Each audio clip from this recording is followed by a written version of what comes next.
because the amount of information you collect about people is just something we haven't had before. And many people are gonna like dive deep into that space eventually when you have enough users using VR.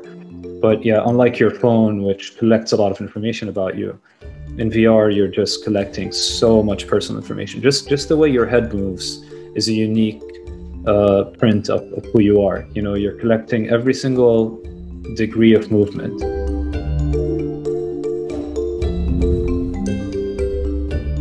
Welcome to UpTech Report. This is our Applied Tech series. UpTech Report is sponsored by TerraLeap. Learn how to leverage the power of video at terraleap.io. Today, I'm very excited to be joined by my guest, Mousa Yassin, who's based in London, United Kingdom. He's the founder and CEO at Pixaera. Welcome, Mousa. Good to have you on.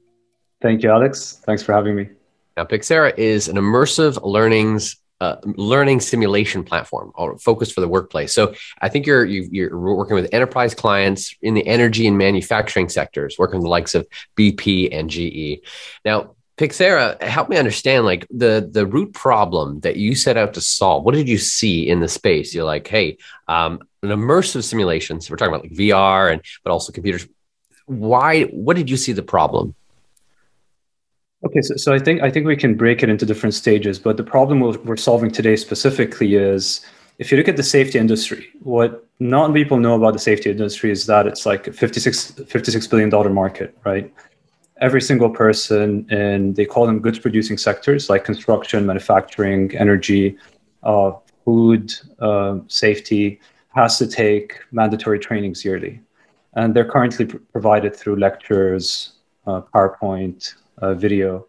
And then when you look at the data behind it, you have around 2.9 million deaths that happen every year, which is a pretty crazy number, 370 million incidents, around $3 trillion of incident-related losses for companies.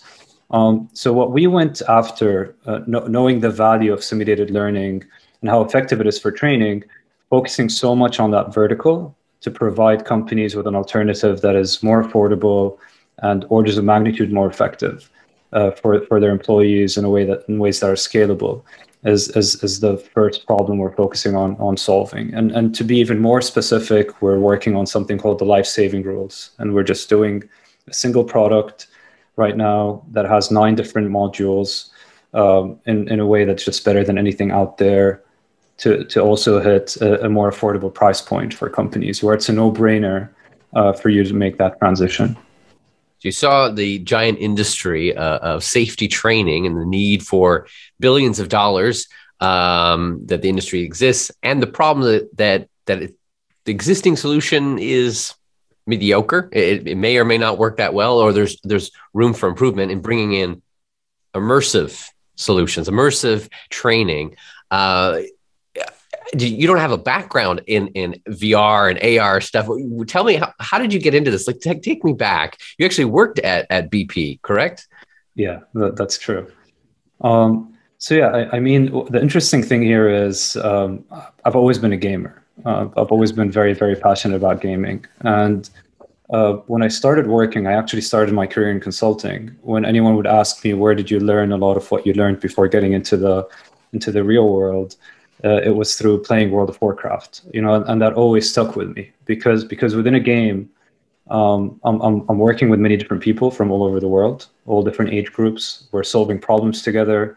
We had to communicate, problem solve. There's like a monetary system, an economy that we had to learn how to get better at. We had a guild. We had to learn how to manage people around, different skills, and so that always stuck with me. I think if you're a very good gamer, and someone who's been gaming a lot, it's natural for you to be able to design games, at least get into designing games.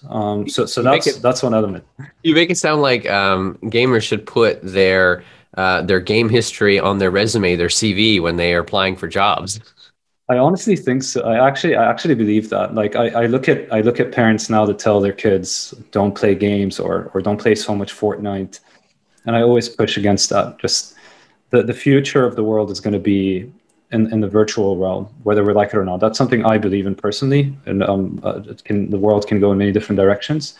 But yeah, if you gamed a lot, I think that would give you a bit of an advantage in the future. Interesting. Well, I already appreciate that perspective. So you come from a background, you pulling your are already growing up being able to understand games or that training from there, and you bring that forward to business issues. Yeah, so the problem for me was I was like, okay, if I'm going to spend all my life working on something, what is a problem that's worth my time, worth dedicating all my life towards? And where I always land is education, right? I always think if I can dedicate my time to improve education to the people who need it the most, so people in rural areas around the world or poorer countries, um, then that would be an amazing play. That would make me feel fulfilled. And when I started learning more about VR and AR and where that's going, seeing a future where anyone would be wearing a very affordable, cheap pair of glasses and accessing highly sophisticated and effective games that are way more effective than anything that exists around the world now. It would level the playing ground, because with 5G, the whole story with fast internet being accessible to everyone, and hardware just getting to a place where it's extremely cheap. That fits so nicely. But the reason we focus on safety is because there's just a long way to go before you can start tackling that educational problem, in my opinion. And I understand the industry so well. I worked in BP, as you said.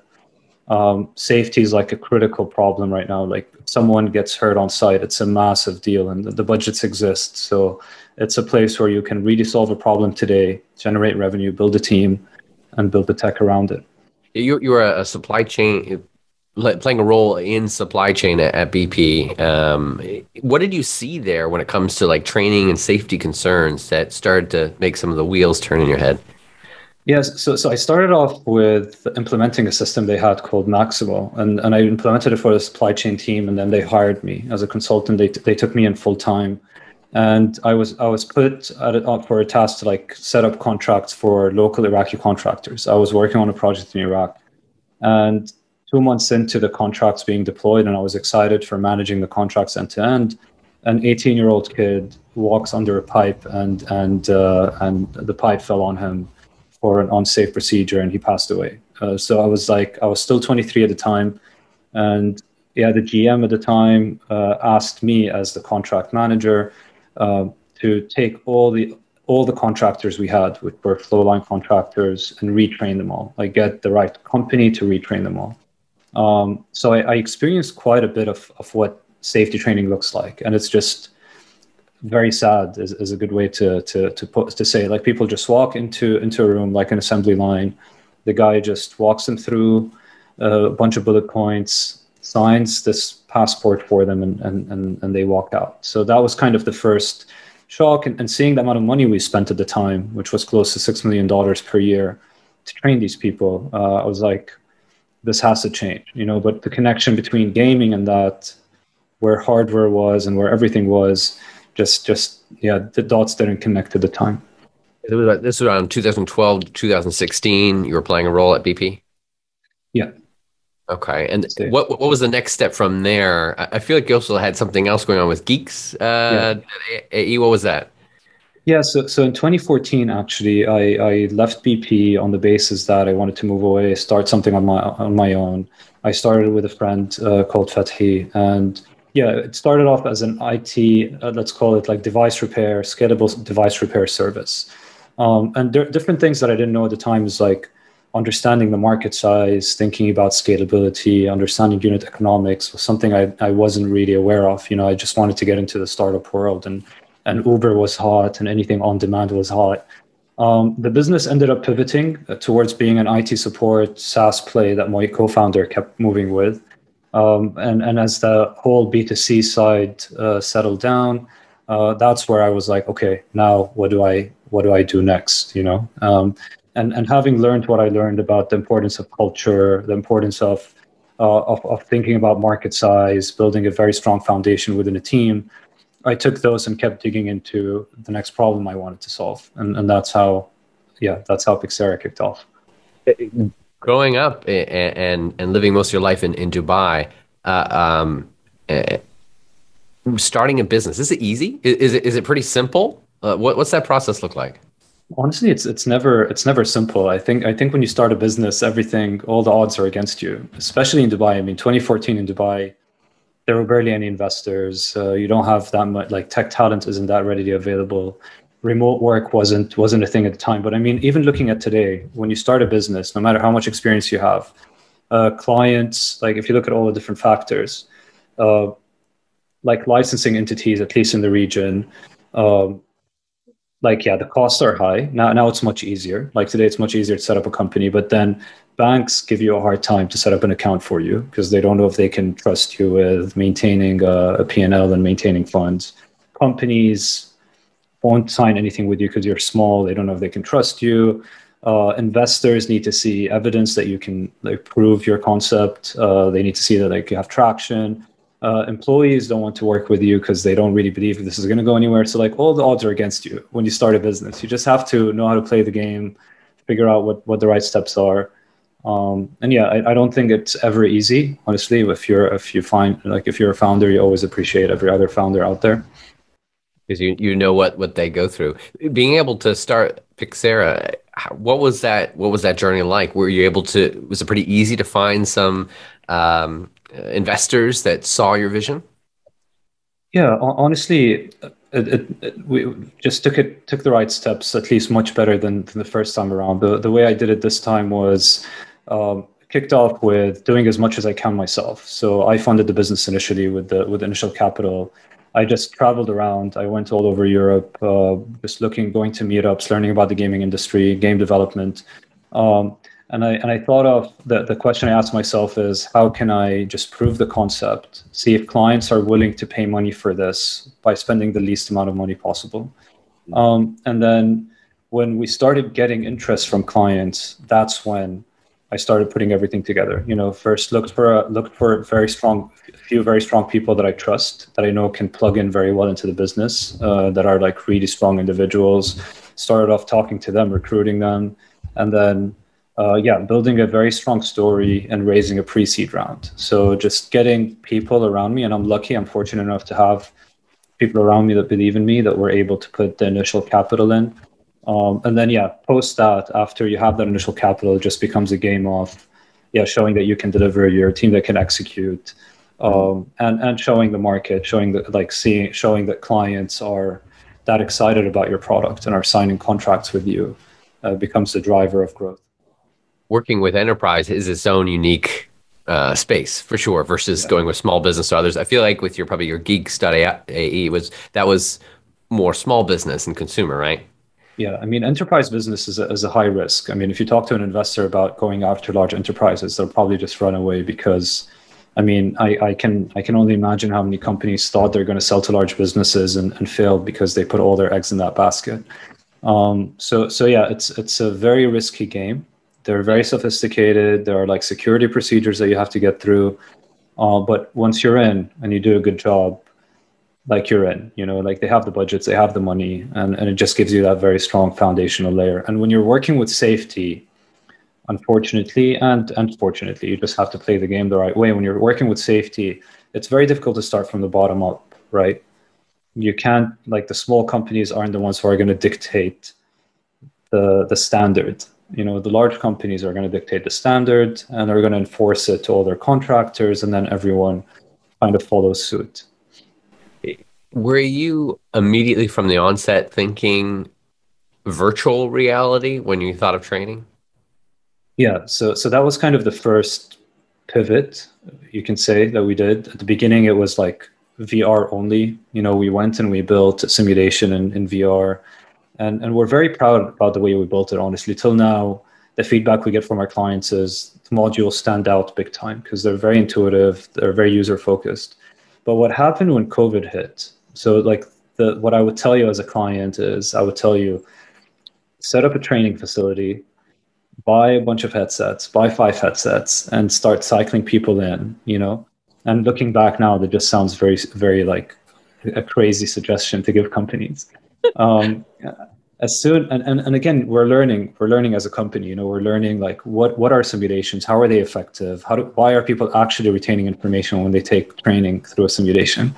So when COVID hit, suddenly we were like, all the contracts that were just going to come were suddenly like on. You know, companies were like, sorry guys, COVID, we can't put people in physical locations, we can't put headsets on people's faces, it's a risk. So it made us look into the PC version of the product. We're like, why aren't we trying to see how PC would work? And when we started doing tests with the same simulations we built, and we built them in a way that's so intuitive initially in VR, so that people can get through them very easily. So it made it easy for us to transition to PC. Suddenly the conversation started moving again. And the retention rates were surprisingly nearly the same. You know, like when it comes to people understanding and retaining, we started understanding that the elements of learning that a simulation brings are by themselves orders of magnitude more effective than like watching a video or reading text or PowerPoint. But like VR brings an extra layer. So like if it's a spectrum, like a video and the video is here, text is here, PC is here, and VR is just, of course, real life is number one when you do it physically and you feel the pressure and you're there. But yeah, PC still gets you very close to the top for different elements that I can share if you're interested. That whole, like, when you started our discussion here, you saw the industry and you then experience in supply chain being able to do that training, that just sending people through, watch the video, sign off, all right, you're good to go. You're trying to increase that by whatever order of magnitude is possible. You're saying PC interactive experience is a degree higher than just watching a video, and then VR is even further. Do you call PC? You say PC, but like obviously playing a simulation, a game on your computer. Do you call that immersive? Yeah, of course, we do. I mean, if you define immersive, it's where the person is immersed in the game. You know, the person feels like they're part of the game and they're influencing the outcome. So they're making decisions. They're a core character of that experience. They're not a separate entity that is just being pushed information at. You know, it's not like information is being thrown at you. You're a main part of that story. You know, and your decisions influence things around you. And you can kill people if you make a mistake, or you can save them if you make the right decision. And yeah, there are all the elements related to story, like you're associated with a story, you have to keep thinking, and you can't, it's so interesting because you just can't disengage. You know, if you disengage, you suddenly have to make a decision and you're like, oh my God, what happened? Like you have to constantly, and you know, you're being tracked, you know, your data is being recorded. So you're there, you know, you're in it. And the involvement is there. I find it interesting you haven't used the word gamification, because that's been a big term and a lot of people have used, but you use words like simulation and interactive and immersive. Do you not see it as gamification, or is that not a term that you resonate with? Yeah, I mean, gamification is an amazing term to use. I mean, the way I would define gamification is building things within an experience that gets people to have fun and to be more engaged within the experience. A simulation, on the other hand, is putting you in a real life situation. You know, like putting you in a real life scenario where instead of you playing a game to learn chemistry or learn math, or to learn a certain specific thing, you're actually there and we're like, Alex, today you need to do 1, 2, 3, figure it out. You know, that suddenly puts you in a position where you have to critically think through your actions. You know, that's a very important, like, different, when many people try our simulations, they go like, well, wait, I wasn't taught this before I was put in the simulation. And that's kind of a very important point. You know, the fact that you're not put in front of a classroom with information being dumped at you forces you to critically think. You know, if you're asked to think critically, you'll probably come up with the right decisions, because a lot of them are logical as long as you learn how to break things down. And by you being forced to be like, okay, but what the hell is this? And let me try to break it down and understand it. You're suddenly learning so much more, you know? And at the end of it, after you consume all that data, we just put you in a game to just go through an interactive mode of like going through everything you learned, and that's where we find the best retention and understanding. I've often heard that when you learning case, when you intake information, it may not retain it unless you write it down or you do a presentation on it or you write an article or something, and then it helps make sure it stays. But you're saying actually bypass that and just jump in there in the middle of it. And instead of trying to give you the information, you're having to critically think and learn it in play. And that actually helps you retain the information right there. Yeah, of course. I mean, what you mentioned as well is an amazing thing. If you're able to explain something and like interact with it yourself or debate it with someone, that's a very effective way of learning. But yeah, when you're putting people through awareness and educational content, getting them to like just taking them, throwing them into it, just brings them out, even feeling a bit. I'd say like that they'd be feeling confident and excited about the new things that they now know to discuss with their friends as well. Because suddenly you're like, wow, okay, I did this myself. Versus, it's a whole other approach to learning. Getting this adoption of a whole new way of safety training. What are the roadblocks? What's preventing from mass adoption? Yeah, so if we're focused on safety, I think in general in the space we're very, very early. Okay, so I like to keep separating what we're doing, like what I'm telling you about now, like simulation development and VR are two separate things. Something that I don't like so much right now is like I would love to be working on VR, but I have to, like today, we have to work on simulation. So what VR is, a definition I like to bring up when I think about VR. So people think VR is a like pair of glasses that you put on your face, and that's virtual reality. But the scientific definition of VR is inducing targeted behavior, like using artificial sensory stimulation to the organism, with the organism having little or no awareness of the interference. So you're basically giving the person realistic data to their senses that mimics real life to the point that it confuses the subconscious mind, right? And we're getting really good at the visual aspect of it, which is the revolution VR headsets brought in, and we're getting really good at sound, but like we still have a long way to go, right? Like your brain is receiving a lot of information from the real world, and you're going in and you're basically bypassing the real world inputs into the senses, so there's just so much you can do in that space, and there's just a lot that's going to happen. But when yeah.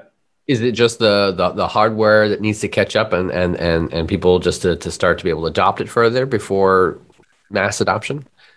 Yeah, I mean, so many interesting things are going to happen. When you think of virtual reality as a definition, I mean, machine-brain interfaces is a massive, massive thing within it, right? It's literally taking the person to a whole other reality, right? So machine-brain interfaces are going to be the biggest revolution in that space, in my opinion, because you're suddenly going to be able to live through like other dimensions of reality directly from your brain, like instead of talking, you're communicating directly. And everyone has a very unique neural network. And it's going to be like, how do you teach that machine brain interface things that react to your way of thinking to interact with that digital world, and that's the path.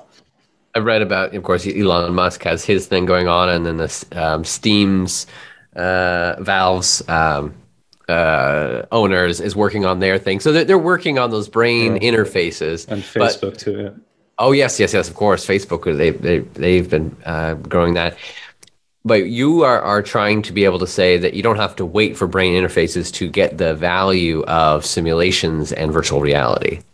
Yeah, I think when you look at training now, I mean, there's so much that's going to happen in that world, right? When you look at training today, if you take people and throw them in very sophisticated VR experiences, I think you're making a mistake, because they're gonna struggle to get through it. You're just putting them in the deep end. Most people are not that tech savvy, so you just have to take the right steps. The first step that I believe people need to take now is just look for really important trainings that matter to so many people, and just build them in ways that are so intuitive and way more effective. I think if we just do that to the point where simulations become accepted in companies and every company has a few VR headsets, then that's kind of a good first step. And it's a natural step that will likely have to take place.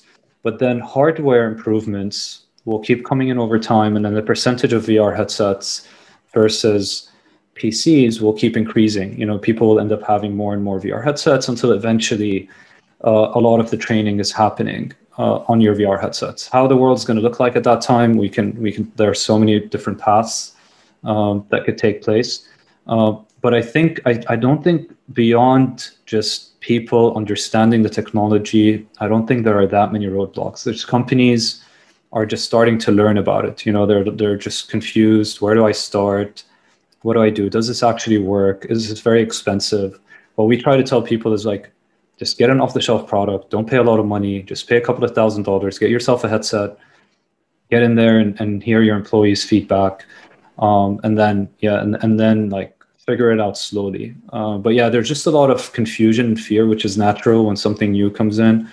But yeah, I think naturally in a few years, every company will have a VR content library. It's almost looking, okay, what is on the consumer level people are used to at this moment, and make sure you're keeping up to date on the training side for that. People are used to interfaces as far as PC wise, but VR or VR headsets are definitely becoming more and more common everywhere. I have my HTC Vive right there and my Quest over there. So I love VR. But for you, I mean, that's where you want to go, right? I feel like that drive that within you internally, and it's just you're trying to find the pathway to get there. Is that right? Yeah. So there's quite a bit of noise in the market where you have certain companies that are building, like, I don't want to call them gimmicky, but they're building just service-oriented bespoke modules where you come as a company, you say, here's a bit of money, create this for me, give me the product, and I'll go away. And there's a lot of that. And you usually end up with things that aren't that sophisticated. It's like content. People label it as content is something that's considered very easy, and everyone does content and there's a lot of it. I see that as a problem today because many companies have VR simulations, but they're complicated, they're not effective, they're not sophisticated enough, they're not intuitive enough. And then you have companies that say, we want to be a platform. Like we're a platform, there's going to be a lot of content, just everyone has a lot of content and let's put it on the platform. I'm just not a fan of these two approaches because today you need very effective, think of games, right? Like you have Steam, and Steam took a long time to become Steam. And then you have like World of Warcraft, right? World of Warcraft is not just a piece of content. It has an economy. It has like really sophisticated systems. It has really strong social aspects to it, and even if we keep labeling content being built so effectively and so well is always the first step to adoption, So that's an issue in the space that we're right now is that people are just creating content, but not really thinking the full life cycles. If we give another example, people that aren't familiar as much with games, think of Apple devices, I suppose. Apple spends a lot of time on really defining and streamlining the experience. And we're like, oh yeah, it works, or it used to, or should, versus some random piece of phone that's somewhere you're like, I don't know, will this work or not? Are you trying to apply the same concept to these simulations and trainings where people aren't really thinking through the entire experience? Yes. So the path we took, the path we believe in, is just pick a vertical that has a very large user base. It could be in the medical field, it could be like a specific procedure, and just do it really, really well. Because really well is usually very, very expensive for one single organization. It requires a lot of iteration. You need to keep on pulling data, adding more systems, adding AI interactions, the NPCs to react to the person's behavior and actions, and charge people. The goal is to achieve mass adoption. You need to be able to build something that can scale globally and replace existing methods. So that's where PC was a huge leap for us, and then browser is another huge leap for us. Everyone needs to be able to access these, no Are matter you where they are. launching on browser now as well? That they don't even need to have download a program? Yeah, so that's something we actually do play with for people, certain companies and certain use cases. It's the future for us, but I think it's coming very soon. Like just streaming technology is not that effective in most of the world. You still have like bad latency, and with latency you're gonna get like yeah, it just kills latency kills an experience if you're playing a game. Um, but yeah, accessibility, yeah, creating content that actually replaces existing methods is a huge place to start, you know. And then from there, you either go tackle other verticals and do them really, really well that have massive markets, just like Blizzard, for example, creates World of Warcraft and creates something else, or you then think of what a platform would look like. I don't connect so much with the platform path. I see that like something that's going to revolutionize education is not going to be a platform that has so many educational content. It'll probably be the next World of Warcraft game that allows people to like get lost in the world and specialize to level up, but they're learning at the same time with their friends. You know, I believe like a Fortnite game, a massive, sophisticated game, is what's going to change the world, not a lot of like weak content pieces that people get into and get out of, you know? And that's where you're focused specifically on safety training, starting with the vertical of energy manufacturing sector. So just creating a very high-end quality simulation experience that is applicable to every energy manufacturing company. Yeah, exactly. And very modular, where they can change things easily within it. Very sophisticated reporting mechanisms, very scalable, uh, is the path we're taking, where anyone anywhere can plug in, play it, and learn more than anything that's there. And you can, on the other hand, see their data and know that they're uh, uh, competent enough to get into your field or your operation. Taking a moment just to get a little bit in some of the technical details of the way you're building it. You're using Unreal Engine as your base? Yeah, so most of our work is through Unreal Engine. Gotcha. And then from there, you mentioned a few is how you do the interactions. When it comes to AI, everyone loves talking about AI as a buzzword, but having a much more interactive experience, being able to, whether it's a dialogue or responding to what you're doing, how are you focusing on building an interactive AI type of experience in these simulations? Yeah, honestly, I think the merge of AI and simulations in general is going to be a massive step. There's just so much that can be done because of the amount of data you're collecting from the user, right? So where I think you would add the most value, things we look at is understanding your current state of learning. Like, are you someone who's advanced, medium, low, based on the interactions you're taking, and then the environment reacting to your current state is an amazing first step, right? So you're collecting enough data about Alex, and based on Alex kind of reaction times, um, uh, decisions till that position, having the NPCs react differently, the NPCs move in different ways, do different things, to match your current skill set and help you grow as you need to grow, you know, within a training simulation. But yeah, there are so many other elements that are interesting to look at when it comes to AI. But the thing that I connect with the most here is just behavioral analysis. You know, machine learning to understand human behavior, because the amount of information you collect about people is just something we haven't had before. You know, and many people are gonna like dive deep into that space eventually when you have enough users using VR. But yeah, unlike your phone, which collects a lot of information about you, in VR, you're just collecting so much personal information. Just the way your head moves is a unique print of who you are. You know, you're collecting every single degree of movement. You know,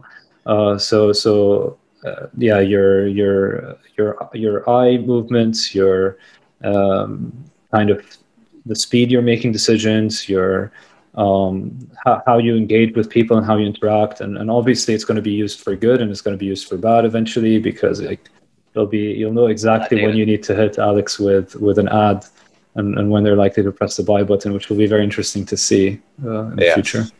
But I can imagine when it comes to safety training, that amount of much of data that comes in. Let's compare that with what you remember and still maybe the training that exists of funnel people into a classroom, watch this video, you write, all right, you watch the video, you're good to go. Now people are in a VR experience, you're able to track how engaged they are, how much they're paying attention. And then the score that you write or the stamp that you approval is much more factual based of truly what they are retaining. Yes? Yeah, and with there's so many more layers. Like you have videos of certain things they did that you give back. So once you finish the training, you get a good summary of how you performed. So you're learning yourself. It's like, Alex, you missed this situation. You should have noticed that this guy was doing something wrong here. Here are the screenshots and here are the videos if you want to watch them. And then your manager is getting a breakdown that is at a higher level, right? Like most of the employees you have that have Alex's experience are not considering 1, 2, 3, which usually could lead to an incident at your site. So it's giving you kind of information that you can use to improve things physically in physical areas, put different signage, like change things.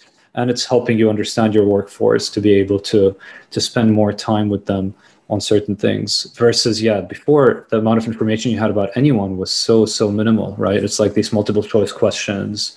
Out of the 20, the person got 4 incorrect ones. Yeah, the quantity of data is only increasing, but then the need to understand what does that data look like, which then connects more of a platform, a SaaS solution, along with not just the simulation by itself.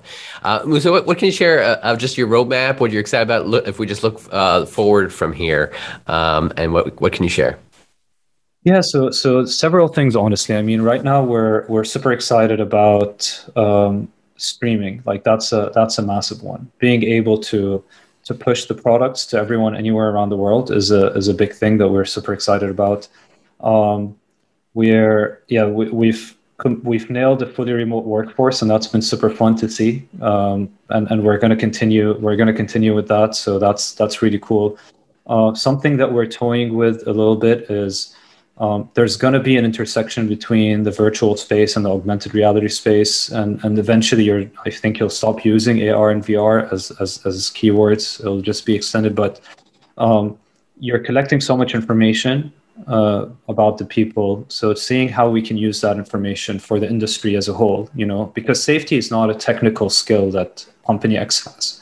It's a horizontal thing that everyone cares about. It's about people's lives. It's more important than people feeling like they need to keep it confidential. But the amount of information you're collecting from so many different people around the industry allows you to improve the safety quality for like a massive space that has 6 million plus people that rely on it. So I would say over the next couple of years, we're just super passionate about this vertical. We want to do it so well, really nail it and prove that VR works to transform and simulations work to transform safety, and then think of the next vertical. We're excited to start thinking about the next vertical to play with. The future is bright on so many levels. Those that want to learn more about Pixaera, you can go to Pixaera.com, Pixaera, and be able to explore and request a demo. Thank you so much, Mousa, for your time. Awesome. and taking us through this journey that you've been on. Anytime. Thanks for having me, Alex. Yeah. Have a good day. And we'll see you all on the next episode of UpTech Report. Have you seen a company using AI, machine learning, or other technology to transform the way we live, work, and do business? Go to uptechreport.com and let us know.